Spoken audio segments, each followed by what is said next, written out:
Ahlan wa sahlan. Welcome everyone to our last webinar for Sabeel in Australia and around the world. This is our last webinar for 2022, and we are privileged to have Vera Baboon, who is a Palestinian politician and the ex-mayor of Bethlehem.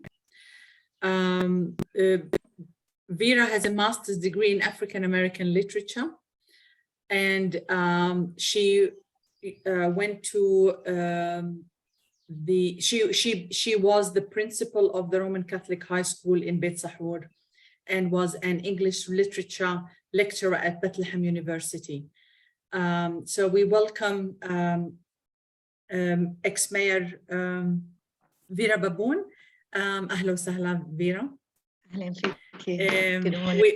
We're looking forward to speaking with you today. I'm not sure if you've got a speech you would like to talk about what's happening in Bethlehem, and then we can ask people any questions if they have got any questions for you today. Thank you very much. Good morning, everyone. Actually, Bethlehem today is not different than what's going on and taking place in the whole West Bank. Just 4 days ago, I've been attending the COP summit in Sharm el-Sheikh in Egypt. And one of the most prominent topics we discussed as women mayors, how can we cope with the changes witnessed on ground? Just excuse me just for 1 minute. Just from the bird is singing and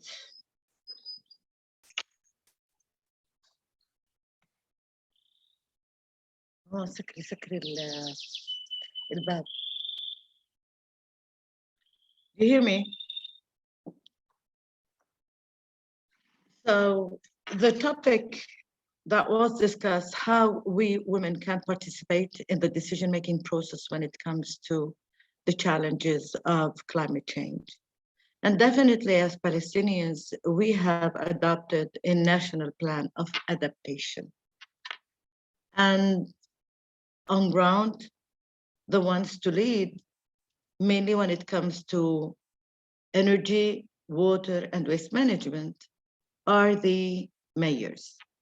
So I found myself trying to discuss the challenges that we encounter on a daily basis when it comes to encounter climate challenges, but as well to encounter the prolonged occupational practices on ground that affects our daily life par excellence. Bethlehem today, when it comes to our daily living, mind you, Bethlehem is the city of the Nativity. Bethlehem is a touristic city. Bethlehem today is totally separated from Jerusalem, and that is a very important question I need to raise, and what it means on Christians in the city. And fourth, daily life inside the city within all the practices and challenges. Bethlehem today is part of a district. As always, the district includes 210,000 citizens, almost 35,000 are Christians. The city of Bethlehem almost includes 40,000, and the number of Christians is 16,000. If we discuss the topic of demography and the topic of the presence of Christians in the city, it is important to note that the number of Christians is decreasing. And today that question is being raised since we are becoming only 1% of the 6 million Palestinians living in the West Bank, living in Gaza and East Jerusalem. And the question is why? Bethlehem as a city is in the south, totally today separated from Jerusalem. And if we talk about that relationship, we talk about very prominent relationship, whether it was religious-wise, faith-wise, and supposed to be economic-wise. The social-wise, that relationship between Bethlehem and Jerusalem is now totally cut. What I mean, today, if you want to get married, a Bethlehemite to a Jerusalemite, that is almost impossible. And that is due to the issue of the ID and the right of residence in Jerusalem. So by time, and mainly in the last 15 years, this map of social interconnection is almost ended. Economically, we're talking about people living in Bethlehem, whether in the district or the city. Like the rest of the Palestinian districts, many from the villages in Bethlehem, in the district of Bethlehem, apply to work as workers in Israel, and they do get a permit to work in building or in construction. However, if talking about the citizens of the city of Bethlehem, the city of Bethlehem is a touristic city that depends almost 80% of its GDP on tourism, 40% directly and 40% indirectly. Bethlehem has totally been affected by COVID, as you know, since we fully depend on tourism, and it took almost 2 years due to COVID to rehabilitate. Today, the situation not normally back, but it is much, much better than before. And our 78 hotels now, they are filled. But what about the people who lost their work and their jobs during that period? Some succeeded to return, some did not. But as a mayor and a former mayor, I was always questioning why our connection to Jerusalem and freedom to attain permits to work in Jerusalem is really hard. For example, not many are ready to work as or in construction, and they deserve and have the right to work in Jerusalem in different organizations or institutions. That is not that easy. Even working in Ramallah, Bethlehemites hardly go and work in Ramallah due to the long transportation and the 2 hours going and 2 hours coming back. So we ended today in Bethlehem, living for ourselves, by ourselves, with ourselves. And that is not healthy enough for a future development vis-a-vis this kind of interaction with the rest of the Palestinian mapping, whether with East Jerusalem or the North. So we are fully today depending on tourism. We have tourism, we go on. We don't have tourism, you find Bethlehem totally, totally besieged. The issue of the entrance or the checkpoint 300. The entrance or that apartheid wall or the checkpoint 300, it is not only used for Bethlehemite to get out of Bethlehem or to get in. It is the south exit point to Jerusalem. And that means many who want to exit the south, including people from Hebron or the villages of the district of Bethlehem, use that checkpoint. The ramification of that checkpoint is not only on the reality of secluding Bethlehem, separating Bethlehem from Jerusalem. It is not the fact that the wall is in the middle of the city where you can see it on a daily basis, but it adds an additional pressure on the city of Bethlehem as an exit point. And no one is thinking or considering what it means to have at 3 o'clock in the morning, hundreds and hundreds and hundreds of working trying to get out of the south to go and work in Jerusalem, in Israel. That will affect our ability even to control. Number one, the use of our infrastructure, where many come to have their cars near the checkpoint. You will find more than 500, 600 cars all over the place in an area C, because the exit is in area C, and we, the municipality, are hardly capable to control, because it is totally not permitted for Palestinian police to exist there or to attend this area, though it is in the heart of Bethlehem. So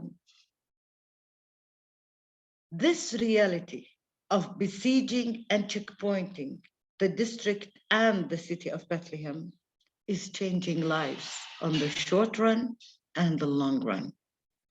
Living these abnormal circumstances and conditions is a reality in Bethlehem. And when questioning, and mainly I'm interested in our relationship with Jerusalem, and this type of abnormal reality.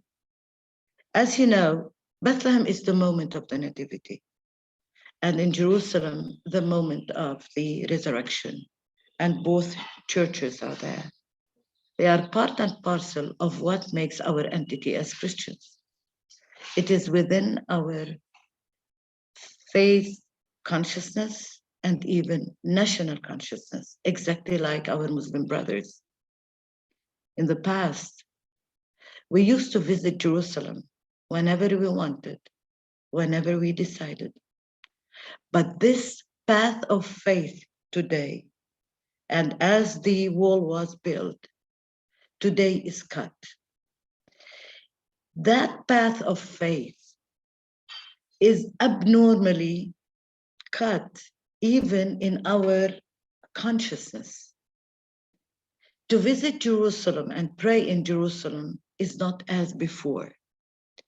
It is related to a permit that you take from the Israeli administration.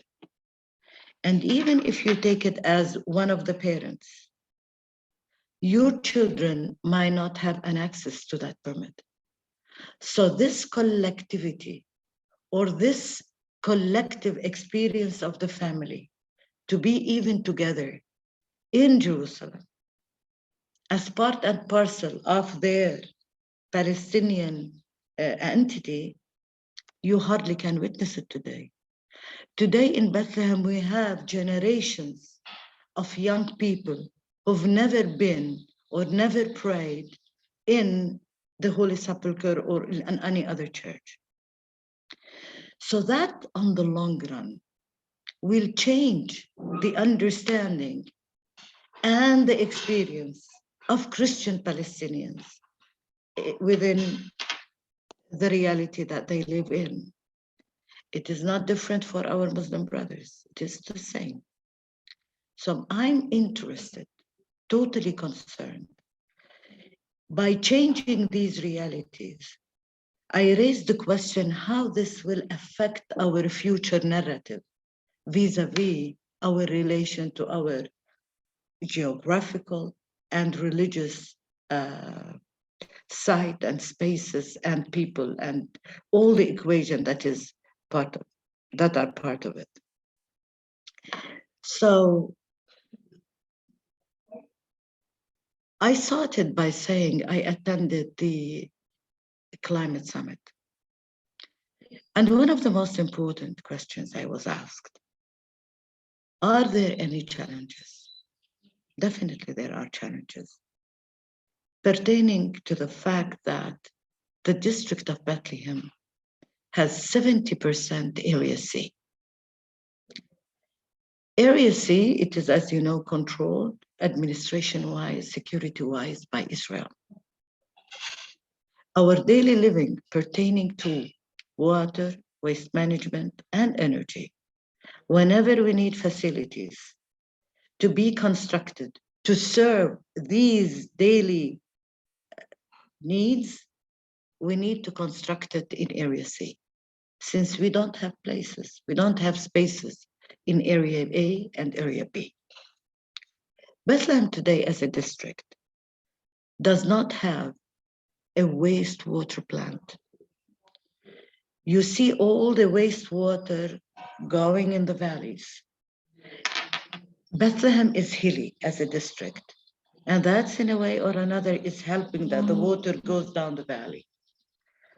But realistically speaking, scientifically speaking, development speaking, Bethlehem does not have a wastewater plant because whenever we need a license, that license is only taken or given or permitted by the Israeli administration.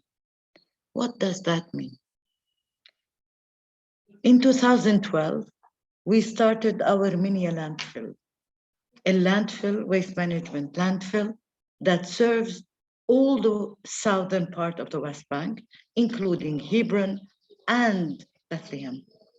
And it was a project sponsored by the World Bank for the Palestinian people. As it started to work, we saw trucks and trucks carrying waste from the settlements in the district of Bethlehem. We tried to prevent them. We did our best to stop them, but we never succeeded. It is by force.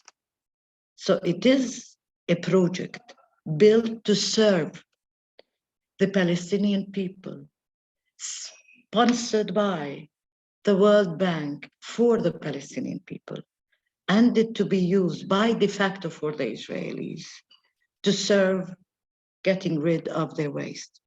This is what will happen also to the wastewater plant.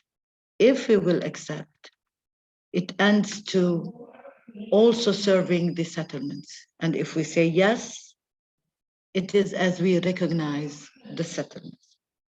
And that is a considerable challenge for us. Water. Water is one of the most prominent challenges that Bethlehem in specific encounters. As you know, Bethlehem, we have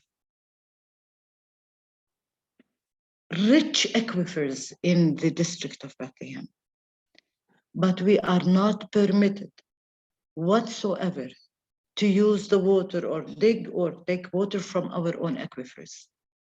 We in Bethlehem buy 70% of our water from the Israeli company Makarot. And the rest, the 30%, from the Palestinian Water Authority. Unlike many of the municipalities of the district in the West Bank, Bethlehem does not have its own water resources. And that really creates a considerable challenge for us. Number one, in the amount of water we're permitted to have. As you know, every household receives 3 days provision of water every 15 days. And sometimes it is much, much less than that. We tried to enhance the way we ask citizens to submit their licenses and to have wells in their houses. And we succeeded in a way or another, because without wells within the construction of any new house, it's impossible to gather water or to keep it for the second 15 days to come. And this reality is continuing. While the settlements in the district of Bethlehem, they get water 24/7/7. And that water, as again I say, remember, Bethlehem is very rich in its aquifers and water resources. And it's all underground. It is not on surface. So that is another distinctive reality that we suffer from in Bethlehem. Today, the number of the settlements and the settlers in the district of Bethlehem is vehemently increasing. And it's not only the presence of a building or a city or a village or a compound in the district. The confiscation of land in order to protect the settlement creates some kind of a buffer zone on the expense of our land, which is highly needed, like the rest of the land Area C in the West Bank for a state of Palestine. A two-state solution, which is diminishing, as you know. In addition to the buffer zone, Israel has worked on networks of roads to connect the settlements together. Today, we are squeezed in our areas A and B. And whatever we need in Area C, it is for our land, not only, it is for our daily living, by the way. You cannot develop in squeezed areas and squeezed land with a huge number of buildings. So this is the third. And no one is, I think, considering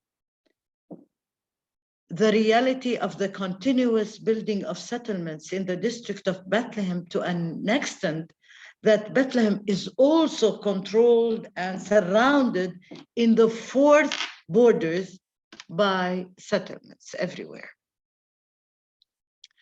So at least this is, or these are the challenges that we talk about, mainly in Bethlehem. Still, Christmas is coming. And as we celebrate Christmas, as you know, Bethlehem celebrates Christmas for the Bethlehemites, the Palestinians, the Christians, and the world at large. And every time during my, while lighting the Christmas tree, I used to say, how can we live peace in the world at large? And the city of peace does not live it. And I mean to integrate the world together within this reality. But unfortunately, as you know, the occupational practices are going on, no control on whatever they do. The two-state solution is diminishing. I'm not here to say two-state, one-state, or whatever, but I'm sure that the status quo today in the West Bank and Gaza Strip is really unacceptable. It goes beyond the acceptable. And that's why we need to think of it seriously at the level of the governments and what their, or in a way or another, their attitude toward what's going on in this part of the world. I will stop here. I prefer that you start a questions and answers because you just made a very general question, what's going on in Bethlehem? And whatever I try to give, I don't think it's sufficient enough, unless please you start your questions and dare to reply. Thank you.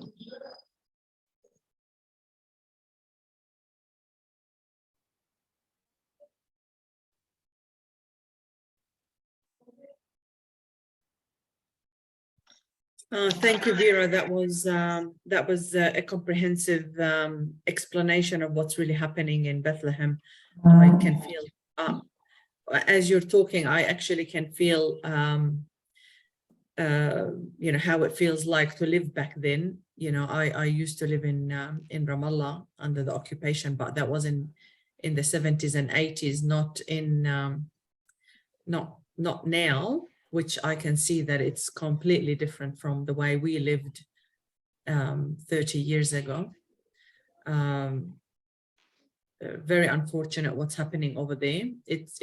The way you describe it, it does actually you do explain it well to show people what does an apartheid system look like. You know, the difference between access to water, access to resources, having freedom of movement.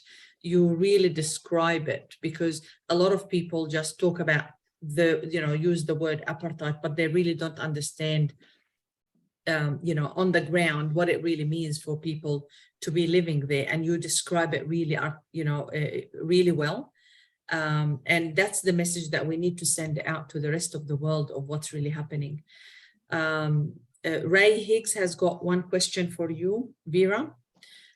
He says, what has to happen for an Area C to move up to the status of Area A? Oof, what a question. Well, you know that. All right. As per the Israeli practices on ground, and referring to your question, if Area C to be Area A, it means independence for us as Palestinians. It means end of the conflict and the possibility to have a two-state solution. Today, to become Area A, there are considerable changes in that area.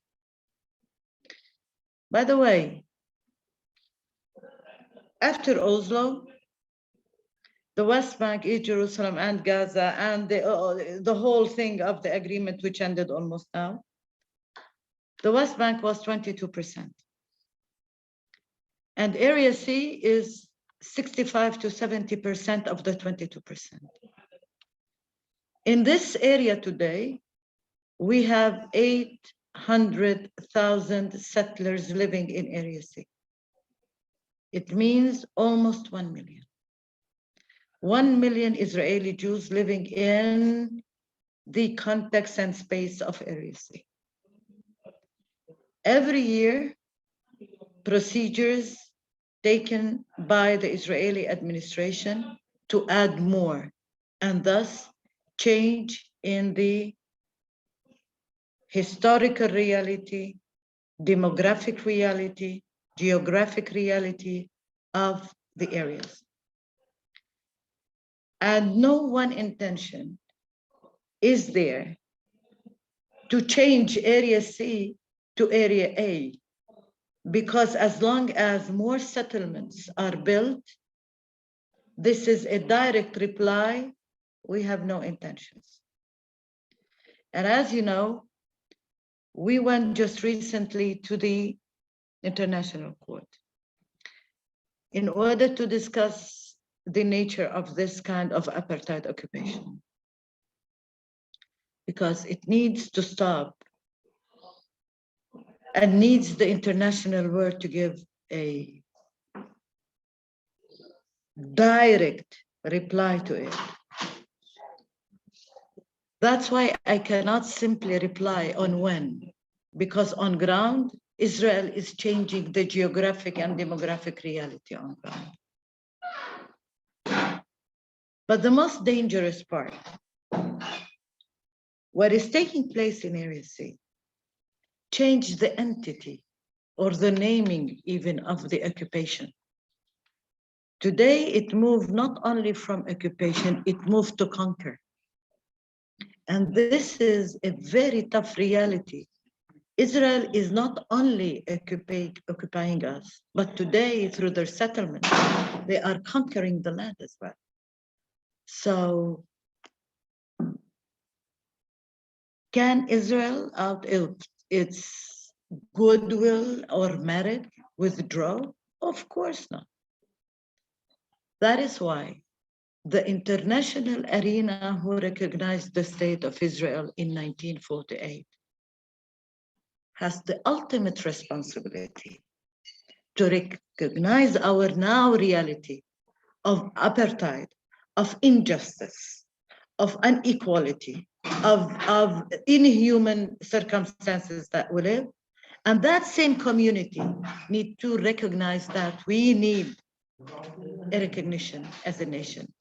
Do you know that we are the only nation in the world that does not hold a passport stated on it the state of Palestine or the state of, any state?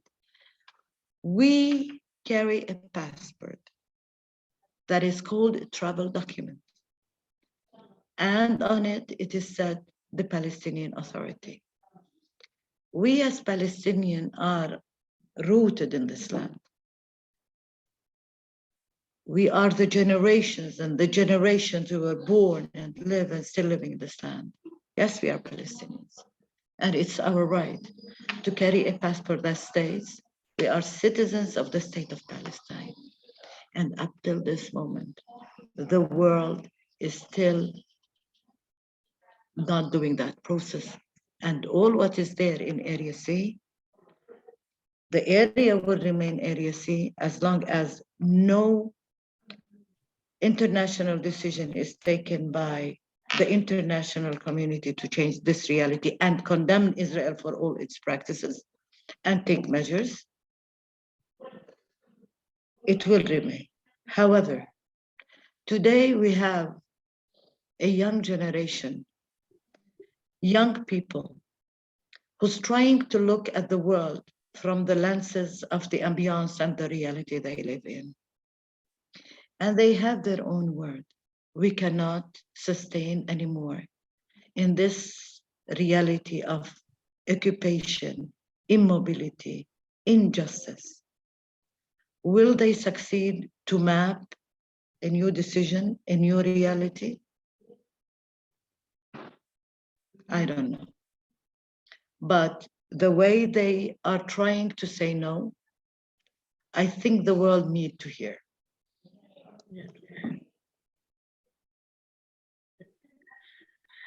Thank you, Vera. The next question from Rami. How can Rami. Okay. Ask to unmute. Just 1 second. Let's just get Rami to say hello to you. Marhabtin. Hello, how are you? Ahlan, Rami, how are you? Well, we miss you. Thank you so much. I miss you too. Susanna, I'm at Darling Harbour, it's a bit windy, so if the sound is not too clear, I'm sorry, but I was in Bethlehem actually 2 months ago. No way. Yeah, I only had 1 day to spare because I was in Palestine for a week only, and I spent it mainly in Jerusalem and Ramallah. But it was a real pleasure to be in Bethlehem again, where part of my growing up was in Bethlehem in Deshi. Yes. Yeah, please go ahead.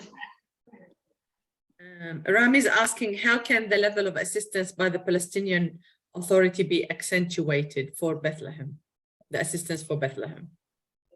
How can the level of assistance by the PA be accentuated? Yes, for Bethlehem, you mean? Improved for Bethlehem. I think, Rami, you mean for Bethlehem, right? For Bethlehem? Yes, by the Palestinian Authority for Bethlehem, yes. Well, I think, it's a collective issue. Bethlehem is like Ramallah, like the rest. When it comes to the PA, it's one agenda. It's a national agenda, Rami.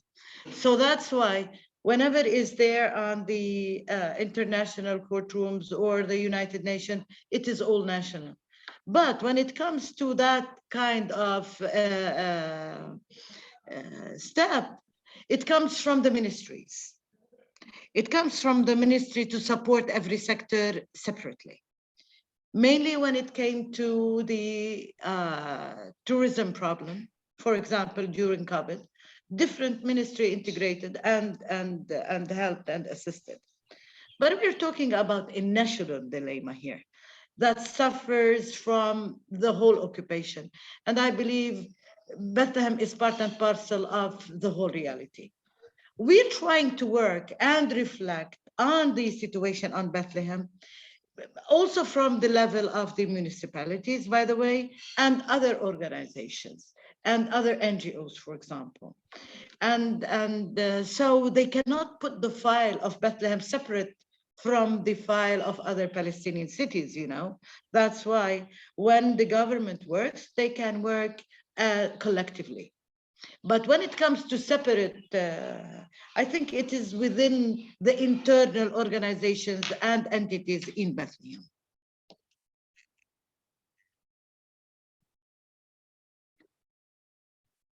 Thank you, Vera. The third question is from Helen Ranger. But before I ask the question, Helen would like to apologize, Vera, for the successive Australian governments who side with Israel and keep stating a policy of a two-state solution and bilateral negotiations.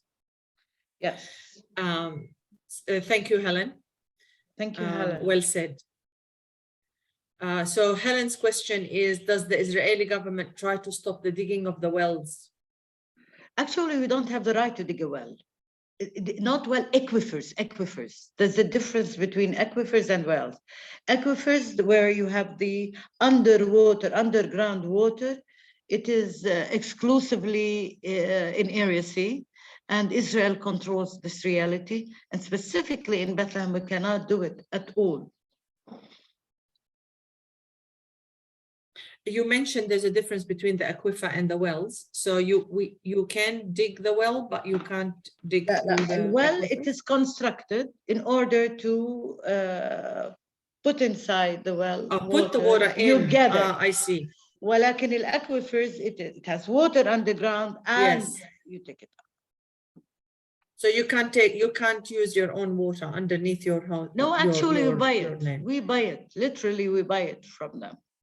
You buy it. So actually, when it comes to Australia, recently, as you know, we witnessed a very positive change, you know. Yes. Yes, and that we need to recognize it as well. Historically, Yes. it has been ultimate support to Israel. But the last change, it was a significant development, a step forward, but it was also meaningful to us. And so it's worth mentioning, but not mentioning only. It's worth building on.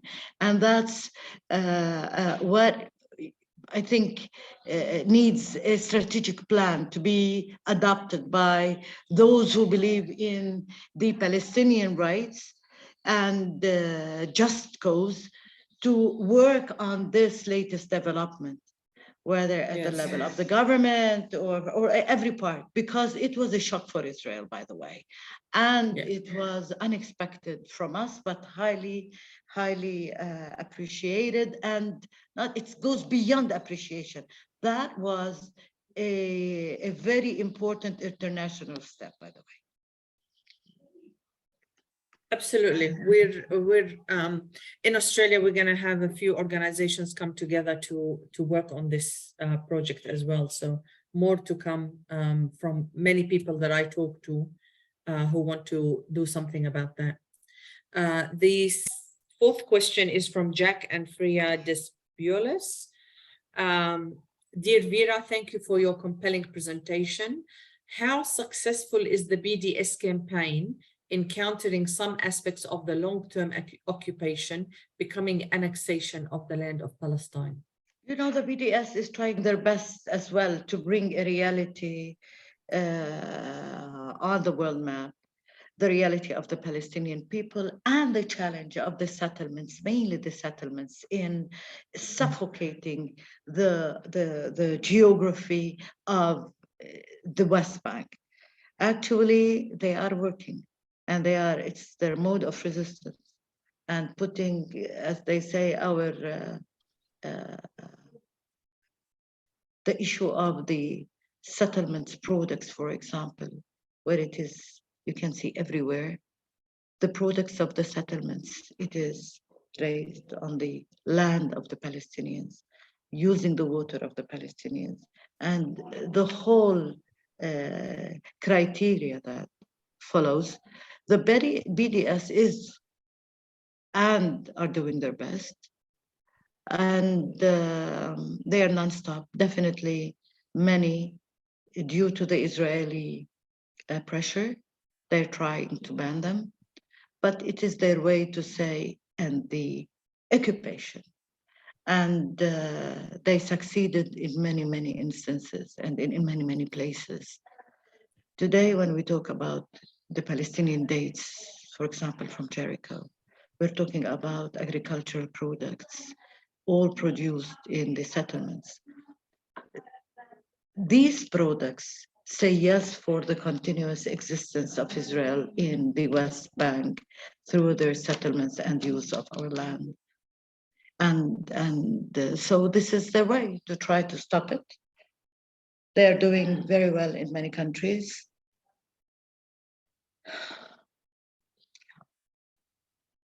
The fifth question is actually from me. I'm sure you've heard about the adoption of the IHRA definition of anti-Semitism. There's a push towards silencing people who talk about Israel and what they are doing. What would you say, someone who is living under this unjust occupation in various forms, from economic to social and geographic occupation, what would you say to those who are defending the state of Israel, especially those who say that criticizing Israel now is anti-Semitic? How do you feel about that? Well, I'm not responsible for whatever they think they are guilty of. I know that defending the Palestinians is not necessarily and does not mean whatsoever it is anti-Semitic, because you are defending a right of people to live in justice, to live in independence. And I think there is some way, a kind of a sense of fear maybe. And the Israeli is knowing that fear. And so they repeated anti-Semitic, anti-Semitic. It is not the mistake of the Israeli, it's the mistake of the people who accept that term. And whenever it is said it is anti-Semitic, no, it is pro-Palestinian. Period, a new line. When I'm saying I'm defending a right of a nation that is the only nation still living under the occupation in this century, in what matter I'm anti-Semitic? And just succumbing to that term, because you're not attacking Judaism to be called anti-Semitic. You are criticizing a political system that is occupying a land. Period, a new line. So that is why there is a huge difference between both. If you are attacking Judaism or a Jew as a faith, okay, they might tell you you are anti-Semitic. But what we're talking about is a completely political spectrum. It is a criticism of what Israel as a political state is practiced politically on ground. So this mixing between religion and politics is creating a terrible problem on ground. People not recognizing, fearing from this word of anti-Semitic, while not really understanding what we are calling for is a political right, witnessed today, absent today, from the practices of a political regime.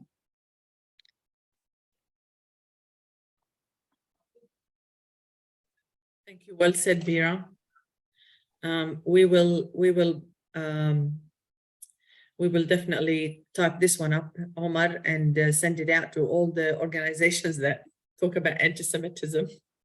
Vera said it very well.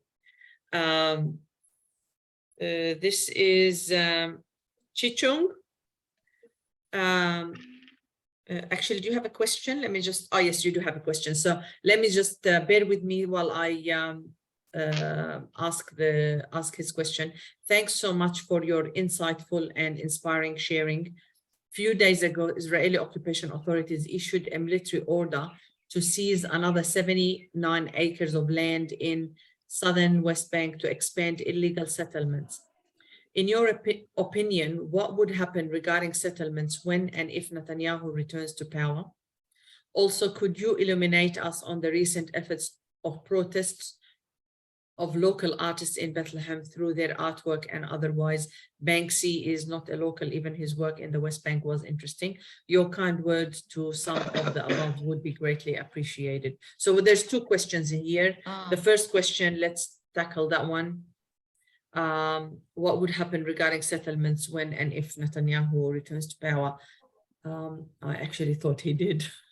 But you know, whether yeah. it was Netanyahu or others, it's the same mentality, the same government. Unfortunately today, the far right in the Knesset after the last elections reached to the utmost majority. The left in the past, and before Oslo, the left parties in Israel, the latest was before Oslo, the left had 54 seats in the Knesset. Today, in the last elections, the left has only 5. And that tells that the Israeli community who elects the government and Knesset, they are going always to the far right. The far right says, I don't recognize you as a Palestinian. And this tendency is a deep and becoming a more collective tendency. So whether it is Netanyahu or I don't know whom, it is the same. The mentality now is changing. And that is the real danger. Yes, what do you want to say, Suzanne? Yeah, I wanted to say, you know, when we used to live in, when we were living in Ramallah, back in the 70s and 80s, the Israeli soldiers would come and, you know, if the young people would be protesting with the Palestinian flag, they would, you know, anybody with the Palestinian flag would end up in jail. So, you know, even though they might have been on the left 30 years ago, there was never a recognition of the Palestinian identity. So I think sometimes the West just gets confused, or the left does accept the Palestinian identity and the right doesn't. But it's always been that the Jews who have come to Palestine for the past 100 years do not accept the existence of these people and pretend as if they don't exist. It's just that the language changes with different governments, but it's always been the non-acceptance of the people who have been living there, for thousands of years. Not even when the Arabs came. You know, we as Palestinian Christians, we are proof that we've been there for 2,000 years at least. So I think at least with the right-wingers, they're vocal about what they say. You know, it's, you know, they're not hiding anything. They're not pretending that they accept the Palestinian people or not accept them. So I just wanted to say that, Vera. It's always been a struggle for 100 years and just continues to be a struggle. I just want to give another very important point that we recently witnessed. What is it on ground is not only apartheid. It is also a system of unbelievable discrimination. Today, the laws in the West Bank are totally different. As you know, the Palestinians who live in the West Bank are treated in a way, and the settlers who are living in the West Bank are treated in a completely another way. And that is creating a new type of conflict. Today in the West Bank, we are witnessing some kind of a civil conflict between the settlers and the citizens. For the last almost 3 years, we are witnessing an acceleration in the conflict and attacks of settlers on Palestinians. Mm. The political and military entity of the Israeli occupation is, or the army. And that was the type of conflict between the occupational entities, the Palestinians and the army. Today, we have a third player, the settlers. And the settlers move around, holding their arms, holding their weapon, moving freely. And, you know, they are face to face in and occupy a land, occupy a vicinity, occupy whatever we call it in the West Bank, without consideration that their liberty in movement, they are creating a third player and a third entity in this conflict. And it's dragging the conflict to a more civil conflict.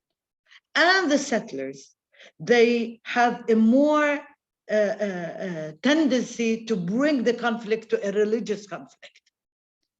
Our conflict is not religious, our conflict is political. It's on land, it's on a right to remain and to live.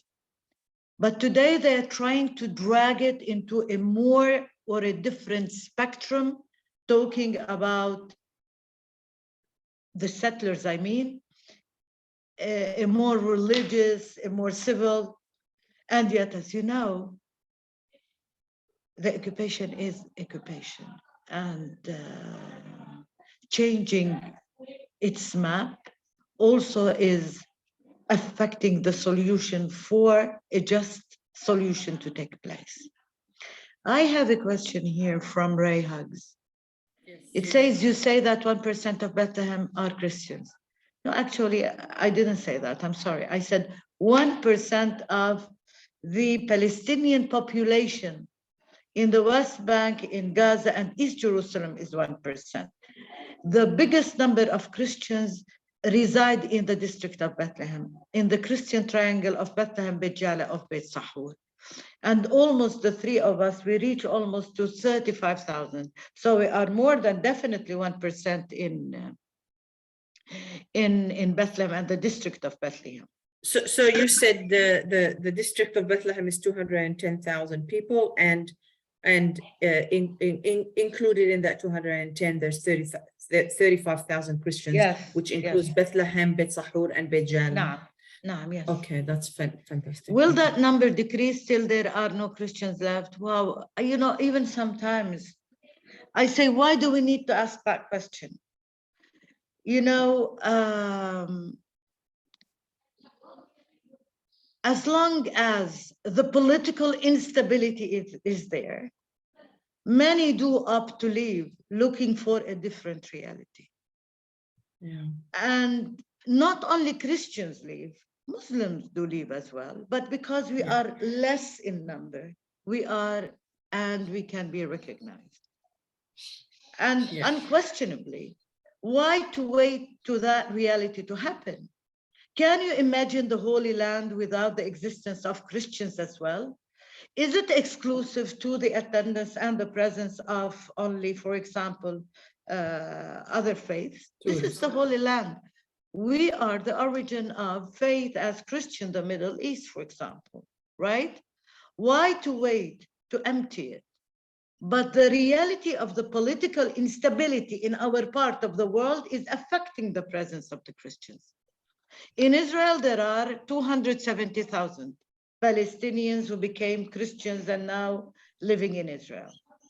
In the West Bank and Gaza Strip, together, all of us, I think we'll reach to 350,000 or even less in the whole Holy Land, including Israel and the West Bank.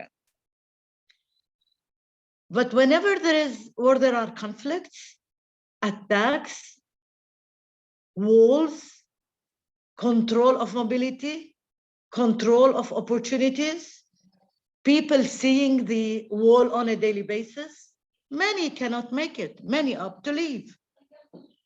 Yes. So does the world know? I'm not sure if everybody knows of this reality. Maybe they take it for granted. No, there are no Christians. On the contrary, yes, we are there and we will remain.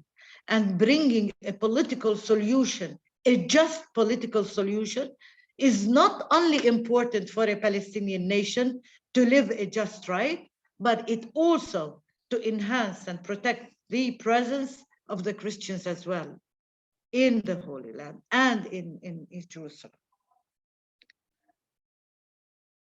Well said, Vera. Thank you. One last question, if we could sum it up. Is Bethlehem subjected to special treatment? If so, and why? So that's from Margaret. What do you mean, Margaret? What do you mean by special treatment? We are Palestinians, period, in your life. Whatever Margaret, takes where's place. Margaret? No, Margaret is gone. I'm not really sure what Margaret. Oh no, Margaret is here. Sorry, let me just unmute you, Margaret. What do you mean by special treatment? Special. Okay, it's Ian. Ian who's asked the question. Yes, Ian. What do you mean by special treatment? The restrictions that were expressed, are they common to all Palestinians, or were there some things that were specific to people in Bethlehem? When we talk about occupational practices, it is occupational practices. It is the same in every part of the West Bank and on all the Palestinians who live there. These practices, whether to come to mobility, to water, it's the same. And Bethlehem, whether it's Christian and Muslim, is Palestinian. And we all go under the same part, the same practices of occupational discrimination. And that's why we all need a final and a different resolution to end this state. Yeah, for sure. Yeah. Vera, thank you for thank you for a comprehensive explanation of what's really happening to Bethlehem and the Bethlehemites and the people surrounding, you know, Beit Sahur, Beit Jala as well. They're in our hearts as well, and all the surrounding villages and towns. So thank you for explaining really what is happening on the ground for people. You know, every time people talk about what's going on there, you know, it brings up lots of trauma for me because, you know, I lived under occupation. You have no idea what it means to live under a similar COVID lockdown that somebody tells you on a daily basis, you can't leave, you can't go here, you know, you've got 5 kilometers around, you know, 5 kilometer radius to go to your city and or to be around your city. So just imagine the lockdown era, you know, places like Melbourne that have lived through like a very harsh lockdown, to live like that since 1967. And just you know, imagine that, you know, they cut the water, they stop the water, access to your water on a daily basis. Just imagine, you know, the electricity would be switched off. Just imagine all these things that would pile up on your lockdown, and, you know, your ability to move around your city or your country. Just imagine that that is happening to the Palestinian people for the past 55 years. I don't know how they're living. You know, it took me about 10 years to just recover from living under that occupation, to feel like, you know, every time I go in my car and go and anywhere I want, to feel free. But it took me like 10 years to let it go, that feeling that, you know, you're still under occupation. You know, there's that that boundary, the mental boundary that you're living under. So we want our people to be free. They deserve that. Just like, you know, Australians and Canadians and Americans and everybody around the world deserves to be free and have freedom of movement, have ability to have basic human rights like access to water, you know, and resources. The Palestinian people are just normal, just like you and I and everybody else. So why should they live under these circumstances, and how long do they need to live under these circumstances? Till when will the world do something about that? So, you know, we ask you to, all of you, to write to your MPs, join our groups. You know, we've got Sabeel in Australia. We also have got, you know, as you know, I founded the Palestinian Christians in Australia. We need to all come together with various organizations to become, you know, a loud voice to the Australian government, at least to start off with, to become really loud about what and explain what really is happening on the ground for the people, normal people like you and I, who deserve better. So Vera, thank you for speaking with us today. I am sure we will also ask you to come again in 2023 for more talks. And thank you for fighting for us. You know, we want to stay with you, connected, you know, especially Palestinian Christians in Australia. Here also, we want to support you guys back on, you know, home on the ground. So hopefully we will see you in the new year, and we'll see ya Omar kaman. So one final word. What taking place on ground is an adamant practice to change the legal status, the historical reality, and the religious reality of our existence as Palestinians by the occupation.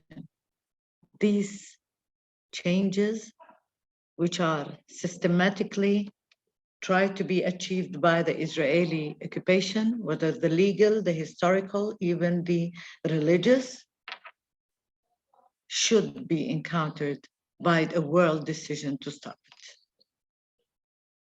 Thank you very much. thank you, Vera. Thank you all for coming, and we wish you a very good night on a Saturday night in Australia. And we wish you a good day, Vera and Omar and Bye. Andros. Good night. Good night. Good Bye. night to us. Bye. Thank you. Bye, And by the everybody. way, have Merry Christmas. You know, if I don't see you, it's Christmas. Yes, time. that's right. Merry Christmas. Bye. Merry Christmas, Vera.